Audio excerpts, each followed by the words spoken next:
Welcome to Tunisia, and its capital city, Tunis. The 2018 World Judo Tour kicks off here with a brand new instalment. One of 10 Grand Prix events, which together with 5 Grand Slams, the World Masters and the World Championships will see top-level judoka battling it out to climb the rankings. Tunisia welcomes judo back to its shores with a crowd eager to see the sport's heroes, both domestic and international.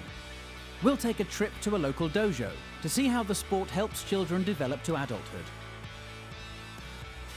We'll bring you a feature on the history of judo in Japan. And we'll cover all the best stories and action from this inaugural event. An event which truly showcased judo's international appeal. We start at under 60 kilograms, where Frenchman Walid Kiar was finally recreating the promising form which brought him European Championship gold back in 2016. Stunning Japan's Miyanohara Seiya with this powerful uranagi was the highlight of his route to the final, where he found himself up against Maciej Trzebowk. Would the Slovenian stop Kiar, or would the Frenchman finally step up to take his first World Judo Tour gold? Well, he keeps coming forwards. The Slovenian now looking for the arm across, I'm sure. Non-stop action. Oh, Sonagari. Now something's going to happen. Kiar! What an uranagi that was. Beautifully taken. And wow, the European champion of 2016 really on great form here.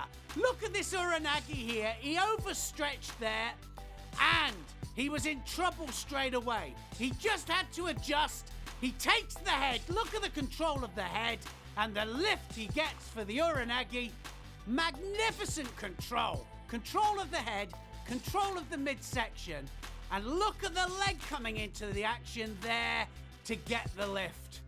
He absolutely rotates in midair, and that is a well-deserved gold medal for Kiar of France.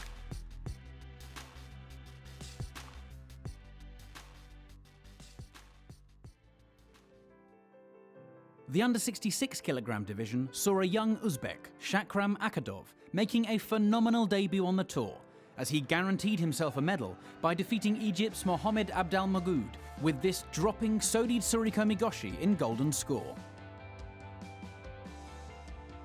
His opponent would be Japan's Fujisaka Taro, who snuck through against Russia's Aram Grigorian earlier in the day, when he secured a pin immediately after conceding a Wazari score, showing you can never take your eye off the ball in the sport of judo.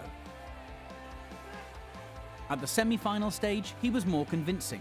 A fantastic Sodid Surikomigoshi Ippon against Yerlan Sarikzanov of Kazakhstan, securing him a spot in the gold medal matchup.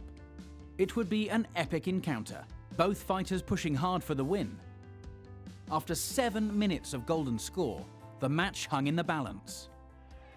7 minutes into golden score here. And I can tell you now that Fujisaka can hardly stand. Now then, what's going to happen? It's all over. And that was brilliant stuff. That dropped Sianagi there. Akadov just took the opportunity there. He could see and he could feel that Fujisaka was fading. Well, actually, it was dropped Sodid Surikomigoshi. He went off the sleeves, and Fujisaka could hardly defend that. And that was magnificent. They were attacking all the way through this match. 7 minutes into golden score, and that decides it. And Akadov, we've never seen him before, but now he's well and truly on the map, because that was a well-deserved gold medal for him. And Uzbekistan get their first gold medal of the tournament.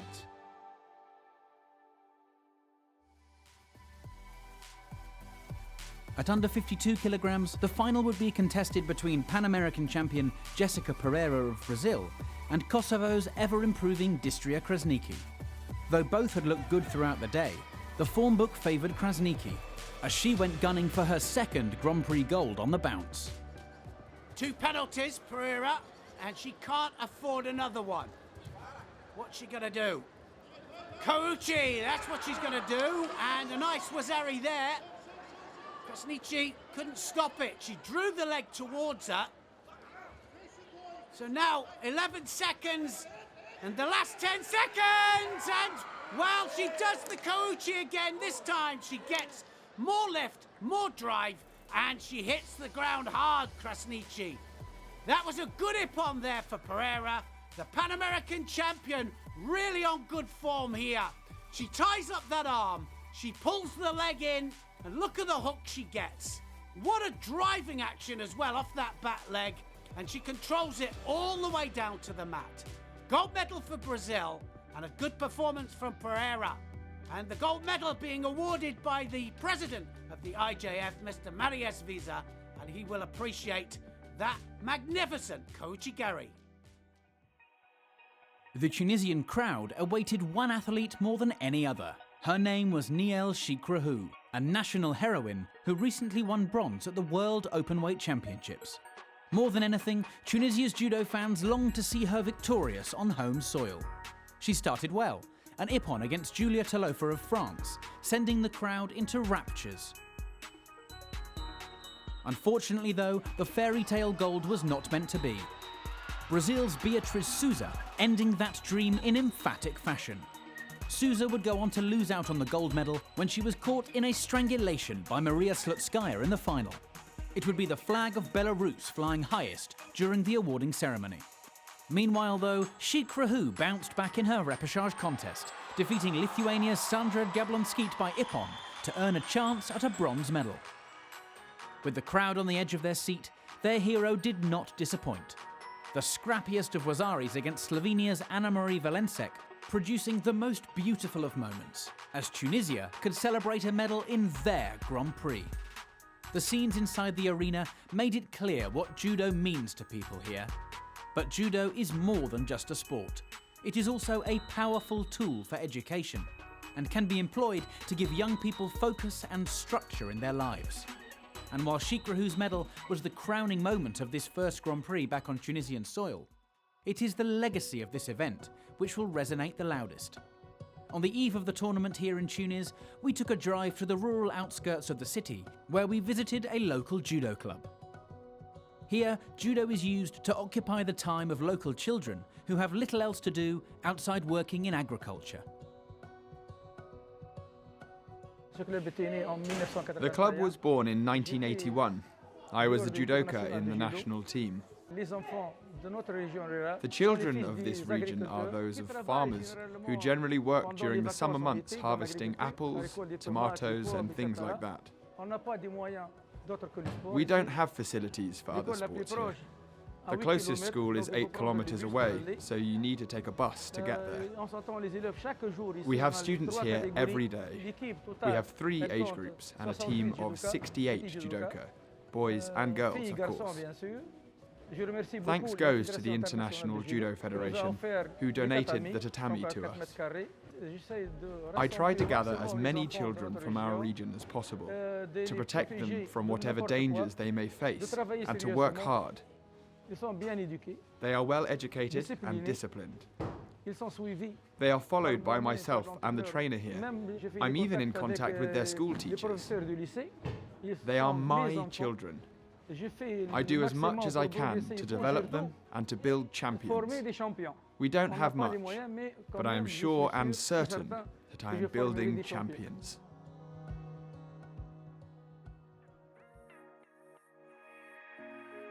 There was a solitary gold for Russia at under 81 kilograms, as Stanislav Semenov came through the pack to top the podium.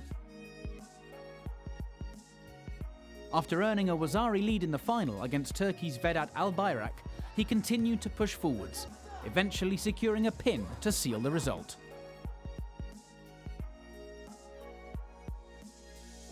Also looking impressive was Japan's Kohara Kenya. Despite this Uchimata ippon during the eliminations, he was relegated to the bronze medal match, where he shone once again with this Osoto Gari against Croatia's Dominik Druzeta.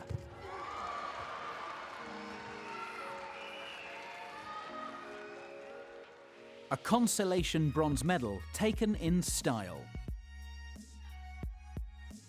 There was disappointment for the home crowd as over 100 kilogram favourite Faisal Jabala was knocked out by Japan's Sato Kazuya.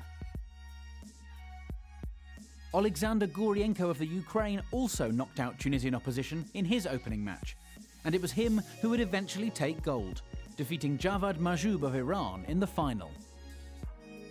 From heaviest to lightest, the Ukraine have an incredible talent at under 48 kilograms in Daria Biladid. At just 17 years of age, Biladid took her second Grand Prix gold here in Tunis, when she made short work of Romania's Alexandra Pop in the final. She was awarded her gold medal by the Tunisian Minister of Sport, Ms. Madjulin Cherny. How many more of these will her career bring?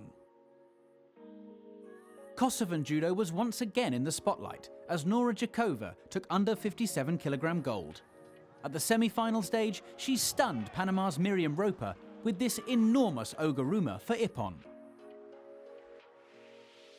In the final, she was less spectacular, but nevertheless got the job done with this counter-attacking wazari. Slovenia's Tina Trstenjak was back on top of the podium at under 63 kilograms. The Olympic champion faced stiff competition in the final, as Japan's Nouchi Amy was in fine form, throwing left, right and centre as she bulldozed her path to the final.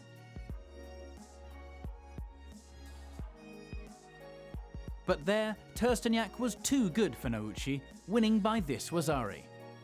It was her first World Judo Tour gold in almost a year. Could it be the start of a comeback for the Slovenian? At under 70 kilograms, Kim Polling of the Netherlands dominated her second Grand Prix in a row, as she took gold here to add to the title she won in The Hague back in November. The Dutchwoman never once looked threatened, and after defeating former Tokyo Grand Slam champion Nizoe Saki of Japan by a pin in the semi-final, she outclassed Roxanne Taymans of Belgium in the final.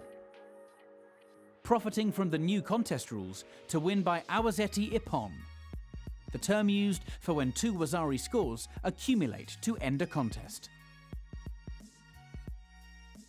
She was awarded the gold medal by Skander Hachicha, president of the Tunisian Judo Federation. Finally, at under 78 kilograms, there was a solitary gold for Japan, as Izumi Mao ensured that the sport's powerhouse nation were not left wanting. In the final, against Dutchwoman Karen Stevenson, she followed up an Ouchigari Wazari with a pin to add Japan to the list of 12 different nations who took gold in an event which saw 24 nations receive medals, with each of the 5 continental judo unions represented. Judo, a truly universal sport. And there was more opportunity for judo to boast its global appeal as the under 100 kilograms division saw Ben Fletcher of Ireland take on Russia's Ramazan Malsuganov.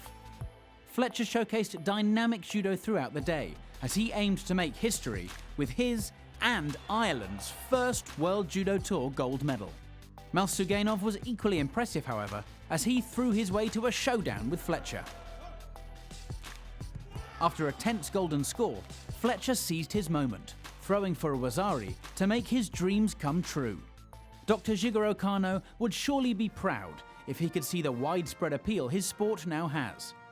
And it's to Kano that we now turn, as we investigate the history of judo in Japan.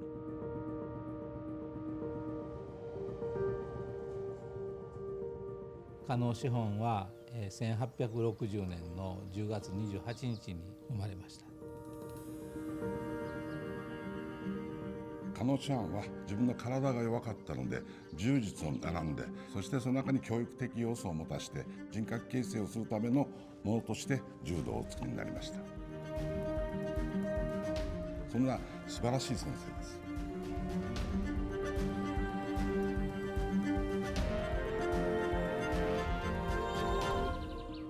加納師範は柔道ということを通して日本人の心を表されたと思います。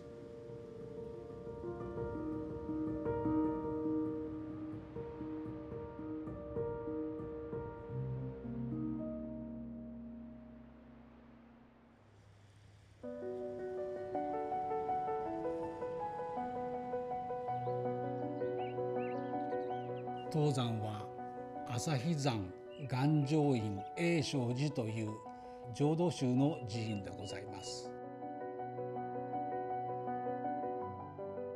加納治五郎師範は1882年このお寺に来て柔術を始めました。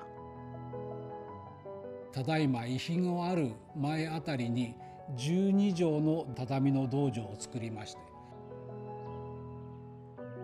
ただいま茶室がある場所に木造の家がありまして、6ヶ月間ここで生活をされたそうです。そしてただいまの講道館に場所を移したと伺っております。講道館はもう世界の柔道家の生まれ故郷だと思ってください。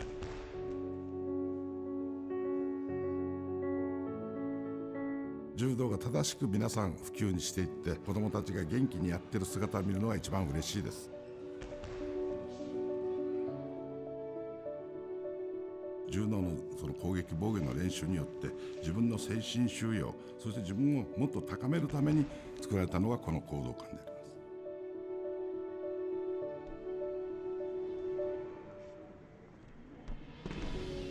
す。加納師範は単なるその理屈だけというようなあれじゃなくて、本当に相手が納得するような、教育者ということは自分が教育したことを相手が身につけて、そして世の中に実践してもらうということですか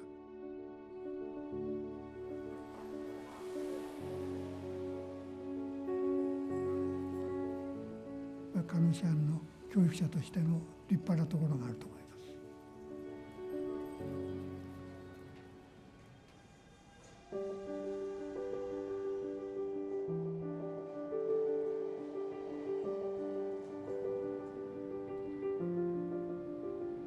職業としては文科省などの役人をされておりました。この学校を作られたのは1927年。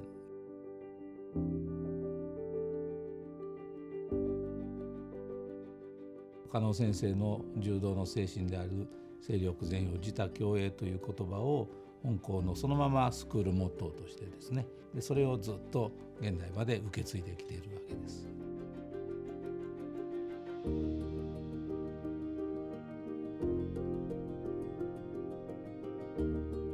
日本の場合は学校の中で勉強もしスポーツもし、おそらく加納先生のがおられたからそういうふうになったんじゃないかなと思っていますけど。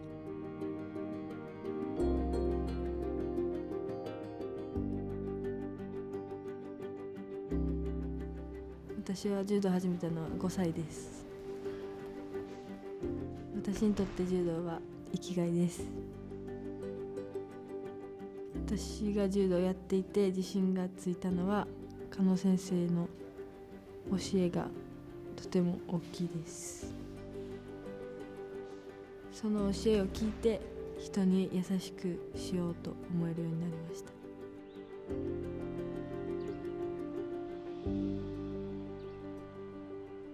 柔道は単なるスポーツじゃなくて社会の貢献ができるスポーツだと思います。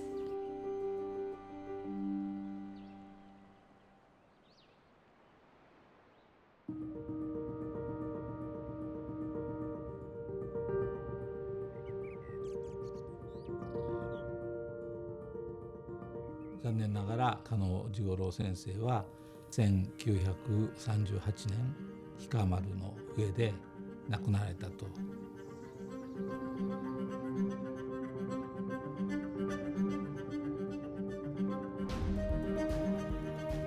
みんな加納師範の弟子たちです、私たち。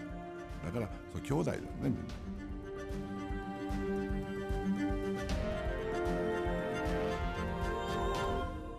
加納先生の自他共栄の精神、本当に国際的に平和を作っていこうということにつながっているんではないかなというふうに思います。それが加納先生のレガシーではないかなというふうに思っています。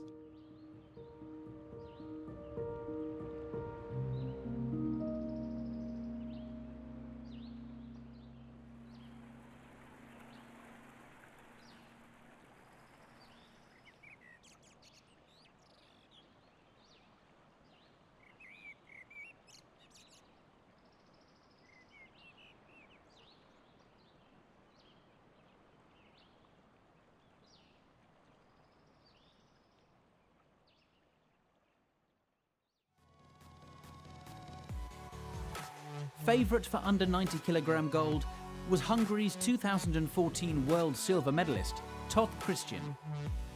But on the other side of the draw was Kazakhstan's Islam Bozbayev, who was looking dangerous.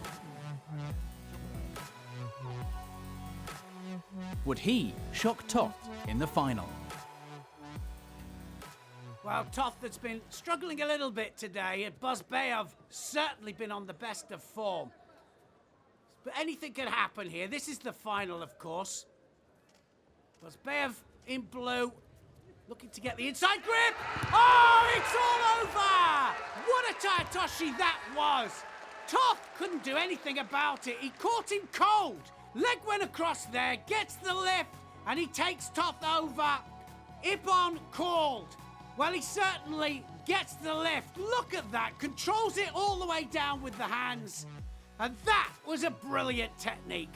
The hands, wow. He had the sleeve, he had the lapel. And look at the celebration there, because Bozbayev has been on fire all day. A magnificent gold medal for Kazakhstan. And Bozbayev is dangerous. And there was even more action to savour in the bronze medal contest between David Klamot of the Czech Republic and Brazil's Rafael Macedo. Klamot taking the medal with a sensational ippon. Great stuff from Klamot, whose smile said it all.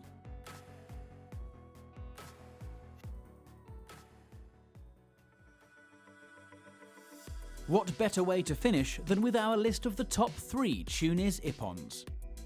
At number 3 is Uzbekistan's Mirzokid Farmanov, who took bronze at under 73 kilograms with this full-blown foot sweep against Benjamin Axus of France.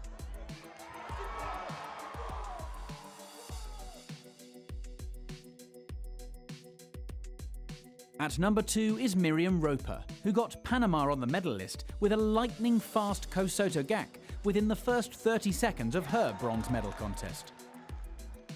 Incredible stuff from Roper.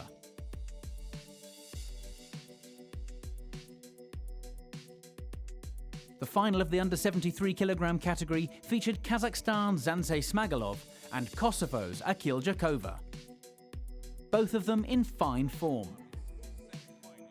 A gold medal winning ippon is always extra special, and one of these two would take gold with our ippon of the tournament. Both of these are great form. Smagalov, well, a big thrower, look at that. Yoko Otoshi opens the account there. What a wazari that was. Look at the drive he gets. Change of direction all the time, Smagalov. Great technique. Sasai, Uchimata, Osoto! Oh, it's all over. Smagalov on outstanding form. Look at the Sasai that starts it off. Then it's Uchimata there, and then the Osotogari, and in the final as well. That was brilliant stuff from him, and look at that, he goes over the other side this time. The Yoko Otoshi was over the other flank.